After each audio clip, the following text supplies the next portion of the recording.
For most of the 20th century, Kodak did not just sell cameras. It sold proof that your life happened. Birthdays, weddings, vacations, babies, Christmas mornings. Then photography changed from something you printed into something you shared. And Kodak's empire started disappearing one unprinted photo at a time. Kodak saw the future early. It even helped invent it. But the company made too much money from the past to fully escape it. It is the late 1990s.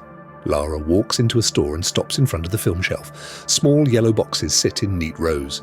24 exposures, 36 exposures, different price tags. She points to one and buys it.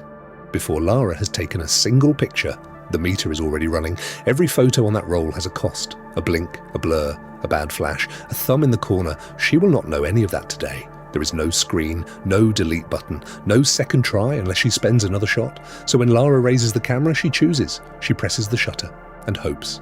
Then the roll waits. Days, weeks, sometimes months. Finally, the envelope comes back. Some photos are magic, some are blurry ghosts. Someone's eyes are closed. The perfect moment is a fuzzy rectangle, and every mistake has already been paid for. People loved Kodak. Kodak made memory feel physical. You could hold it, put it in an album, mail it to family, find it years later in a drawer. That was the empire. Camera, film, development, prints, albums. Every step pulled the customer back into Kodak's orbit. The promise was perfect. You press the button. We do the rest. Kodak did not just sell the click. Kodak owned the afterlife of the click. That is why the future was so dangerous. Because in 1975, inside Kodak, engineer Steve Sasson built a camera that did not use film. It was bulky, black and white, slow, and recorded images to cassette tape. By modern standards, it looked almost ridiculous. But inside that awkward machine was the seed of the world we live in now. A camera without film. A picture without development. A memory without Kodak's toll booth. At the time, film was better. Film was profitable. Customers still printed photos. Kodak's factories, chemicals, labs, paper, and distribution systems still made money. Kodak was not irrational. It was protecting the machine that had made it rich. That is where the trap closed. Kodak believed the future of photography would still lead back to Kodak. Maybe the camera would become digital. But somehow, the journey would still end with prints, paper, processing, and paid memories. Kodak looked at digital and asked, how do we make these pictures printable? The customer moved to a different question. Why print at all? A few years later, Lara stands in front of a different shelf. This time, she's looking at digital cameras. No rolls, no developing, no waiting for an envelope. She buys one, takes it home, and points it at a family moment. Click. She checks the little screen. Someone blinked. Before, that mistake would have lived inside the roll. Now she deletes it in 1 second. Click again. Better. Click again. Perfect. Suddenly, photography is no longer a paid gamble. It is rehearsal. Kodak saw digital as a new way to take pictures. The customer experienced it as a new way to avoid the old costs. That was the behavior shift before the financial collapse. Kodak was not alone. Fujifilm saw the same storm and pushed its chemistry and imaging knowledge into healthcare, materials, and industrial uses. Canon and Nikon were camera and optics companies.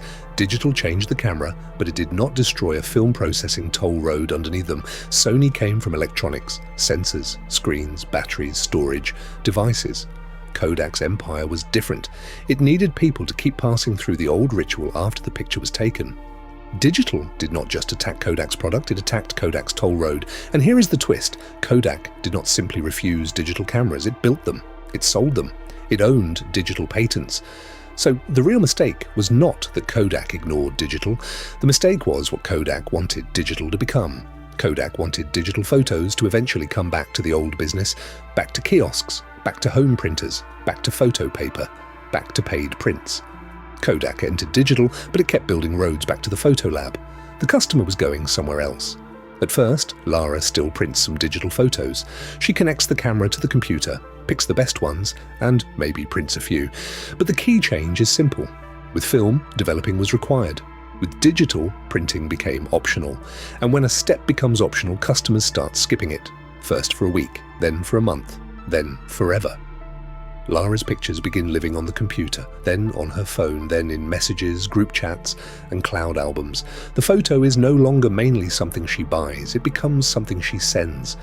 That is the moment Kodak loses the path between the picture and the customer. The fall was brutal. In 1996, Kodak was still enormous, with sales near $16 billion. By 2012, Kodak filed for bankruptcy. It listed about $5.1 billion in assets and about $6.75 billion in liabilities. But the market value tells the story sharper. Kodak had once been worth around $31 billion. By bankruptcy, it had fallen below $100 million. That is more than a 99% wipeout. For every $100 of Kodak market value, less than 33 cents remained. 9 years before bankruptcy, Kodak had around 63,900 employees. By the time it filed, about 17,000 remained worldwide, roughly 47,000 jobs gone. The collapse did not feel dramatic at the customer level. It felt convenient. Lara bought fewer rolls, then no rolls. She printed a few digital photos, then almost none. The old ritual did not explode, it thinned out. By the time Kodak's numbers admitted what had happened, the customer had already left the photo lab. Then came the punishment beat. During bankruptcy, Kodak sold about 1,100 digital imaging patents for roughly $525 million. The company that helped invent digital photography had to sell digital imaging patents to survive the world digital photography created. Kodak did not just lose the future, it auctioned it. Future sold. Kodak did not completely vanish, it emerged from bankruptcy focused on commercial printing, packaging, and business imaging. So the accurate autopsy is not Kodak died. The accurate autopsy is the Kodak that owned everyday memory died. Today, Lara does not stand in front of a film shelf. She does not count exposures. She points her phone at her children and takes 20 pictures in a minute. One goes to grandparents, one goes to a group chat. Most disappear into the cloud. She's still trying to hold on to life before it moves. But now the memory does not pass through film. It does not pass through a lab. It does not arrive in an envelope. It passes through software. And Kodak is no longer in the path. That is the autopsy. Kodak's empire died because it believed the future of photography would still lead back to film-era economics, prints, paper, processing, paid memories. But the world moved to free, instant, endless images shared through screens. People never stopped wanting memories. They wanted more of them than ever. The danger is when customers still want the job done, but no longer need your business model to do it. Kodak saw the future. It helped invent it. But it chose the past because the past was still profitable. By the time the numbers finally told the truth, the customer had already left the photo lab. This was the autopsy of Kodak. Next, Nokia, the phone king that kept building better devices while the world quietly moved to ecosystems. Hit like to help more people find this story.